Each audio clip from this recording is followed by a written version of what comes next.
I will introduce myself then. It's a little bit loud. Is it okay though? Okay, yes. Yeah, hello. I want to give a talk, or I have to give a talk today, how to make an LED wall, but with extra steps, because we are fancy. So a little bit about me. I'm known as Bitluni on YouTube. I consider myself a YouTube maker. My channel was founded 10 years ago, exactly tomorrow. So on the 6th of August, tomorrow is the 10th anniversary of the channel. You can find it under Bitluni's lab, but if you look for Bitluni, that's the unique name. I specifically chose it that way. All right, so the first project that I started the channel with, like the major first build, were organ pedals. So that's a little bit themed to this convention here. I was obsessed with organ sounds, but this was like a MIDI pedal, and I wasn't like convinced of the solutions that you could buy, and I was broke. I wanted to build it myself. So I started to build something, and basically you see like the format is 4:3. Back then, 10 years ago, it was like typical. I only took some shots with like my little camera, and that's that. I used like Hall effect sensors, analog ones. And this is the finished pedals and my feet. It was quite convincing, yet they were a little bit noisy. Okay, enough of that. Yeah. So that was a great project, but then I continued doing like more MIDI stuff, explaining how to build a simple MIDI synthesizer, and that had already some good sounds, but also, okay.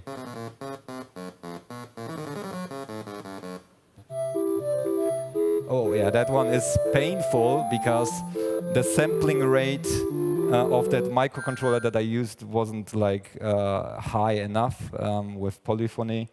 But that was also a cool project, and I used like on the right you can see to change the parameters of the shape of the audio and the ADSR curve. I use an oscilloscope as an output, so I can basically draw lines there and shape the audio. That was cool. And then I continued over the years. I continued making some game consoles. So this one is one of my favorites. It's like a remake of the Game Boy, but with a CRT screen. You can maybe hear the audio. Okay, that was quite loud enough. And this is like a clone of an SCNS that was like really tiny. And I made also like 10-player game console, which people tried like on the Maker Faire, which was also cool. But back then I was still like, I didn't release videos quite often, and I was still like at around 60,000 subscribers. I made some IoT stuff as well, so but that's not themed. And then I continued like doing more MIDI because I like audio, and that was a cool one. So I might want to share that as well. I built like a chimes from basic glasses with some electronics there as well, with solenoids. And the result, we can hear here. Oh, shit, that's loud.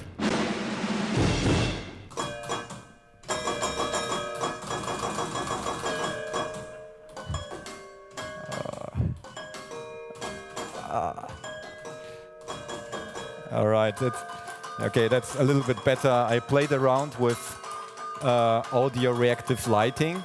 That lamp I built myself as well.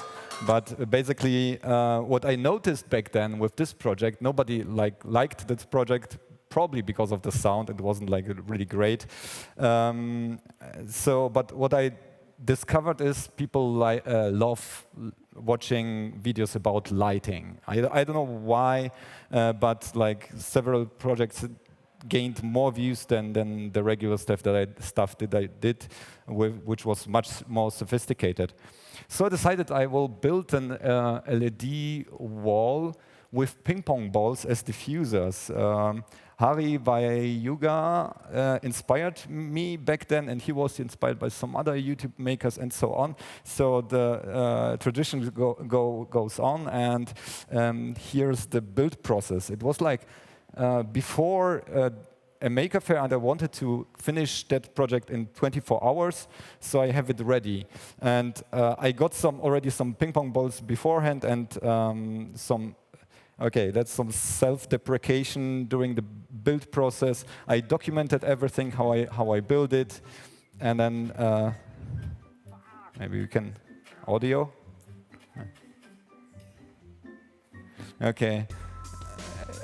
And apparently that was quite entertaining to the people, but I noticed quickly that I chose the wrong materials, but there was no other way than continuing that way. I had to drill in that steel plate that I used, like with this crappy drill, 300 holes. You can see the smoke. It was really hard, and blood, tears, and sweat, but it was quite rewarding being finished after, I think, 2 hours took me like that, and I had like blisters on my hands. So, but then this was finished, and I could continue building it. Yeah, some YouTube magic for you, painting it.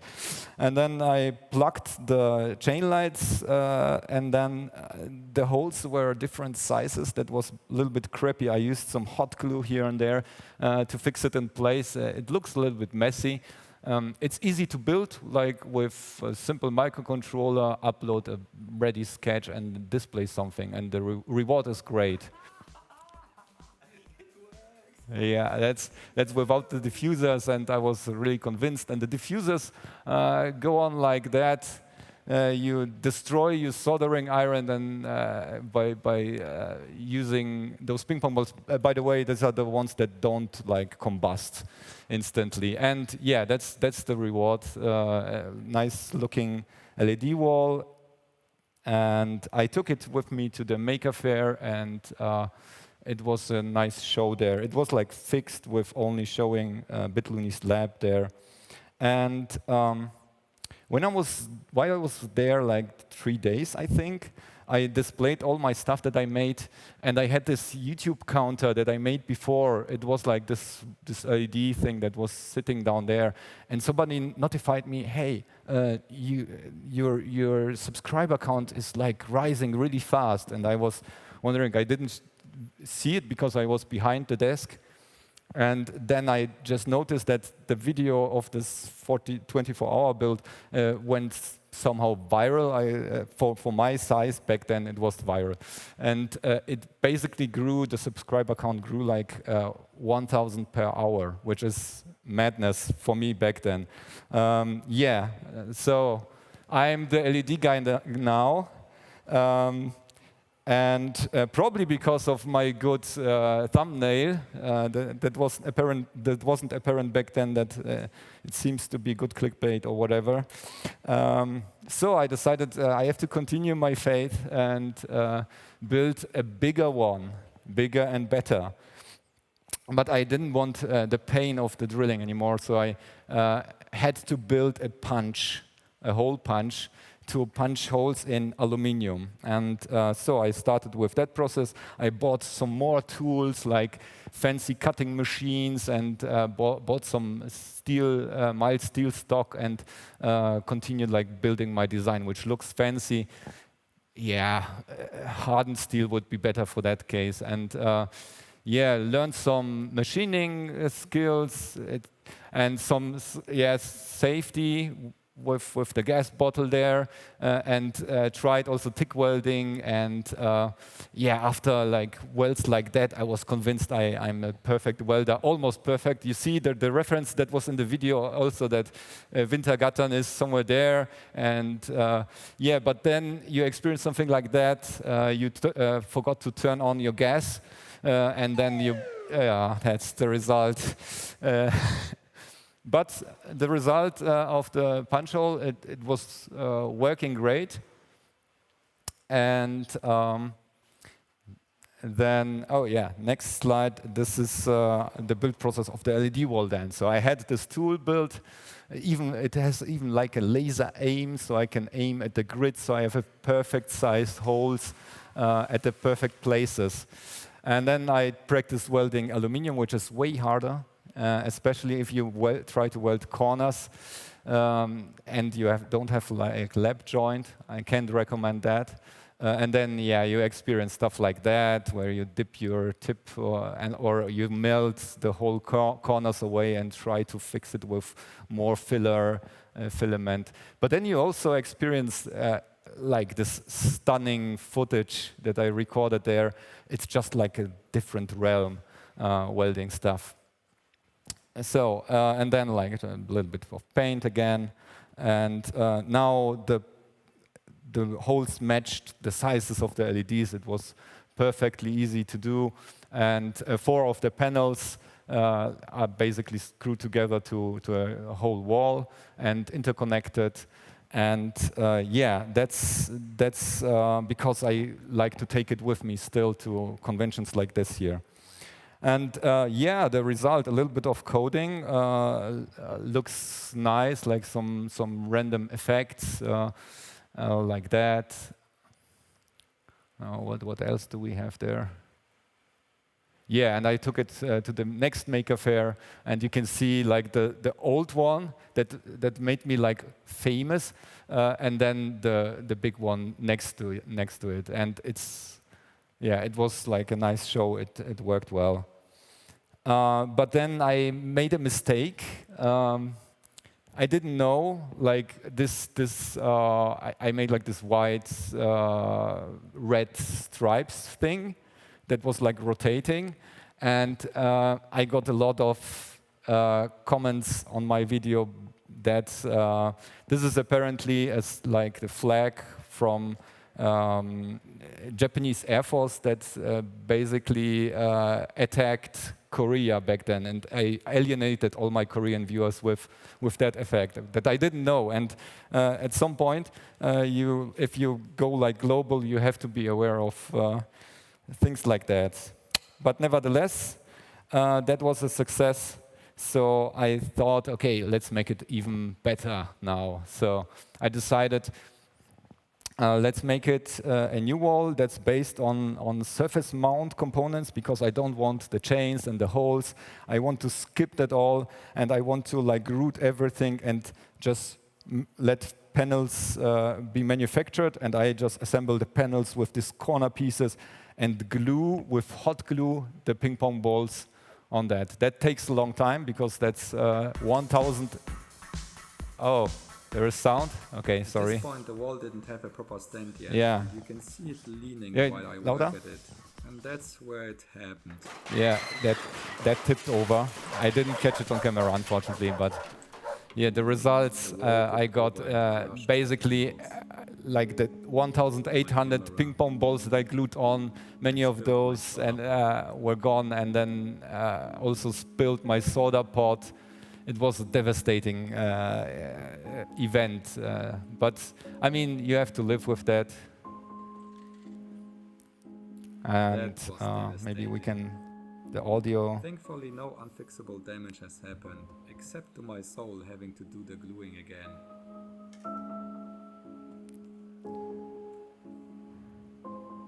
That's my life now. Okay. You couldn't hear it, but that's my life now. Okay, I continued building it, and I finished it after all, which was really cool. You can assemble it with the panels, and yeah, the results are also nice. the ping pong balls are really even, and yeah, you shouldn't do that like hot plug. That's because the connectors are not that great for doing that. Yeah, some stunning results there. And I had a few design flaws with that one. So I aimed too high, and like Icarus, my wings melted because the wall was way heavier. It had like 3 layers, like this wooden OSB board, and then like these connector things, and then the PCBs on top of that, which were really heavy. And it had like flaws in the power distribution. I needed like a lot of current, so I used many power supplies, and they didn't like each other. And it was easier to destroy because the ping pong balls, they were not like sitting on top of something, they're just glued to the LEDs. And basically every time I tried to move something, I bumped into the wall, and then some ping pong balls bounced everywhere. I still find to this day underneath shelves like some random ping pong balls that I lost at some point in the time. And it's way harder to repair. And so apparently it looks nice, but it feels like walking on eggshells with that wall. And but still, I used it for some live streaming, so people could send messages. But then I experienced some errors, like random LEDs would fail, and I tried like to desolder them, and it's really hard because like the temperature is going away. And then you can see, yeah, there is another failing LED, and basically the consecutive ones would fail, like not show anything. And then you can see I tested it. Whenever I turned the LED wall on, I got like a power surge or a spike that went negative and killed. Every time I turned on, another LED was killed. So it was really devastating because then it meant, yeah, I either have to change something with the power, and fixing all the LEDs took so much time that I basically gave up on that LED wall. It's just hanging on my wall right now and not being used. But I might fix it at some point. So my question then appeared, yeah, do I seek perfection, or do I want to do art? Because I spend so much time and effort building like a perfect wall that it has no gaps like the right one to fill it with art. At least I thought so. So the truth about the LED walls is that whenever I went to an event, the LED walls weren't catching the attraction. It was like the interactive parts, like this mallet spot that sounded really crappy, and the water's evaporating, so the tones were like offset. But kids really loved to like put their hands on that and play around with the interactive stuff. So I had another project done that is a hidden gem that I used with the second LED wall, and that was like a video about a camera, like small microcontroller camera. And in that video, I showed like, okay, you can use the wall to display basically the image, like a mirror image. And then I continued coding a little bit, added some effects. And yeah, this is like a distance field, and then some pulses that the shape emits, which looks nice. And then like flames, so you're like Burning Man or whatever. That also looks nice. And then there is this shadow effect, which will basically repeat your action with different colors. So you have like walking shadows behind you, and it's a little bit creepy, but also a lot of fun. And yeah, so how did I make it? I put the camera in the center of the LED wall back then. Now it's on top, because it's like a little bit more complicated now. And here are some technical details on what's the effects, how they are done. So the first one is like mirror. That's not an effect at all. That's basically the base. We get the camera image and play it back, but mirrored. So it's acting like a mirror with like rough pixels. That's all. And then we take that image and we take the background before, so we have like a calibration.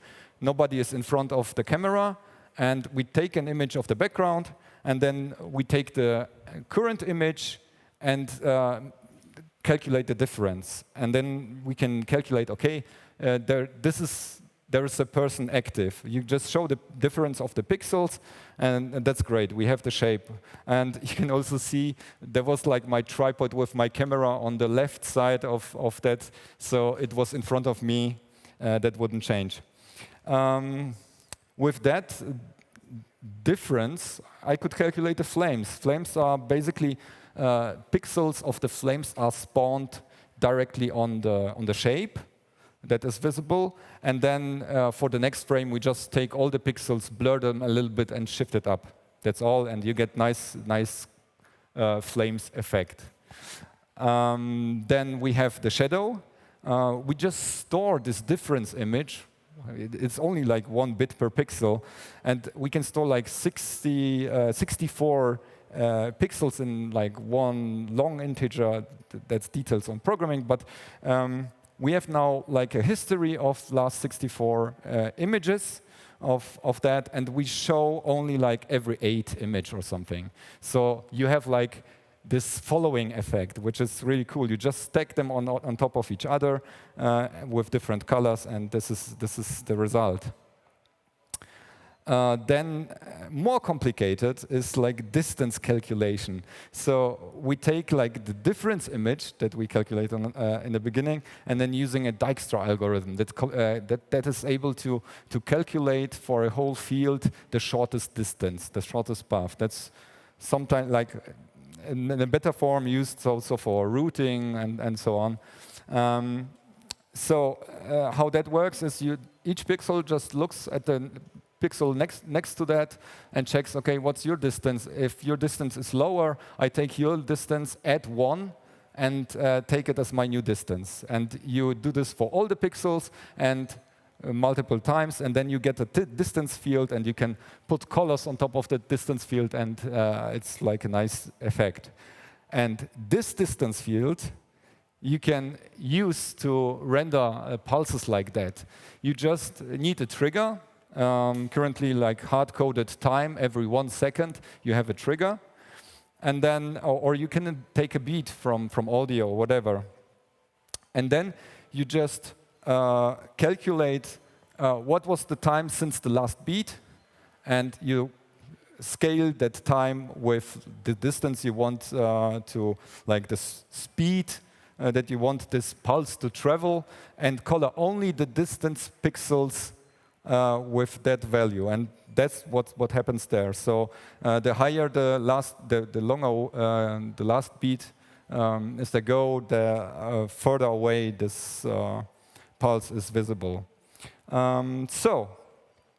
Problem with that whole thing is it's in a controlled environment. I never showed that before. This is the first time I'm in public with that. It was like my lab in the basement, and I had like fixed lighting. Nothing changed.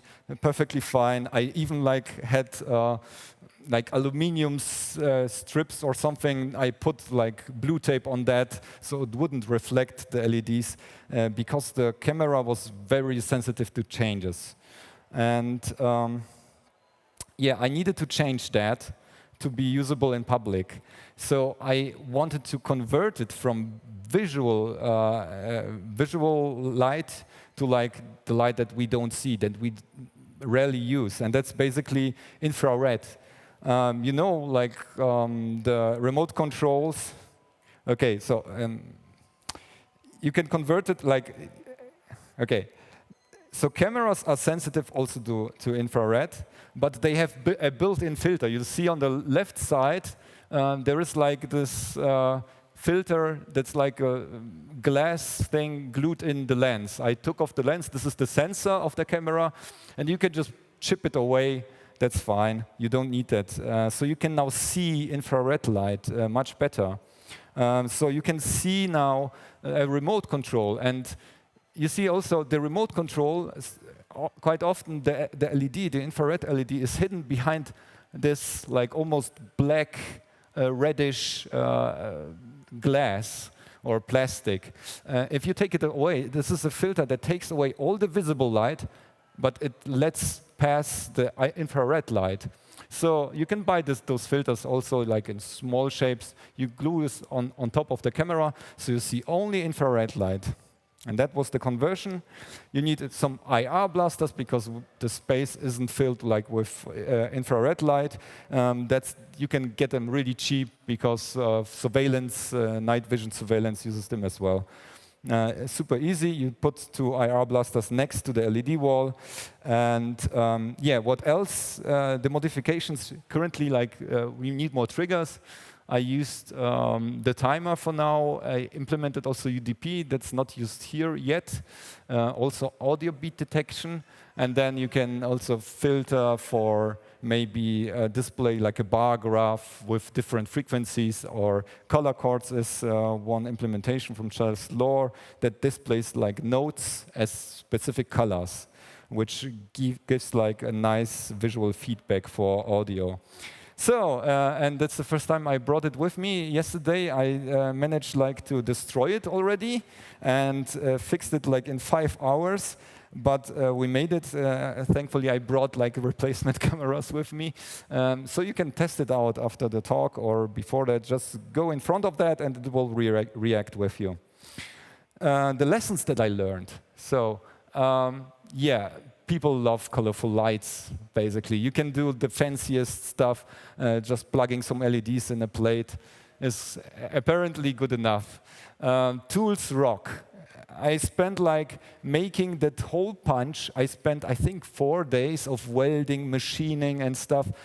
Just drilling the holes would take me probably 4 hours. I don't know. So, but still, I loved it. I learned a lot of skills, practiced welding and machining with these projects. And then also I got a lot of feedback from people that watched my videos that were inspired themselves. I got inspired and they got inspired, and they sent me pictures of the walls that they built, the projects. That was really nice. I love that. So everyone that has some pics of their implementations, I love to see that on Twitter and so on. And interactivity is gold, apparently. Especially when you're going to events, like a random effect that runs all the time. People like look at it until it repeats and then go on further. But if you can interact, that's cool. And then you have the balance between art and perfection. Sometimes you get lost in getting better, bigger, wider, faster, brighter. But at the end, you can take something that worked before, like my second version, and just improve on that details a little bit and make it nicer. And I hope we can like hack a little bit more during today and tomorrow, maybe to implement more stuff there. Or yeah, and that's about it for today. Thanks for listening. I hope I didn't take too long. You can find me on YouTube under Bitluni's lab, or under social, like any social, at Bitluni. Yeah. Thank you.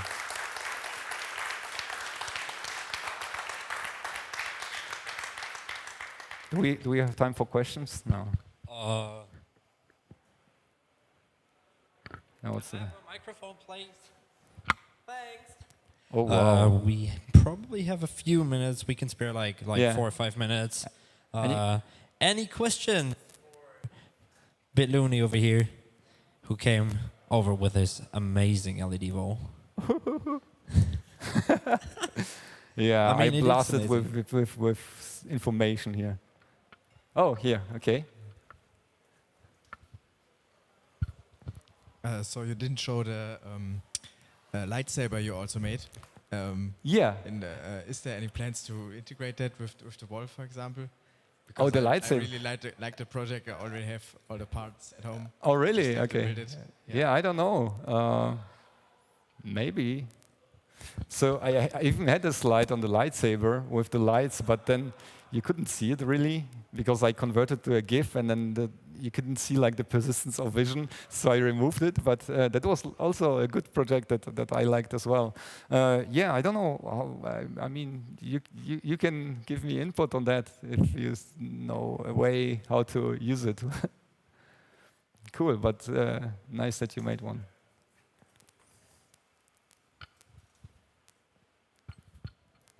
Yeah, I'm wondering, what's your background? Is it all self-taught, or are you an electronics or computer engineer or something like this? Yeah, I'm a software engineer by trade, so I made my master's in programming, basically. So coding isn't that hard for me, but everything else is self-taught, basically from YouTube or online. So I'm doing this now for 10 years, so at some point you become an expert, but I'm far from expert. So many things that I break every time, but it's a lot of fun. I mean, it's a constant path.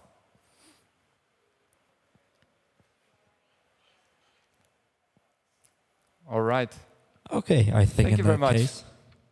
Thanks a lot for your presentation. It was super educational. I hope everybody here learned something. It's about the path and not the product. And we will see you over there, or at least your LED wall, everybody. One more round of applause. Thanks for showing up. And then we have the next talk.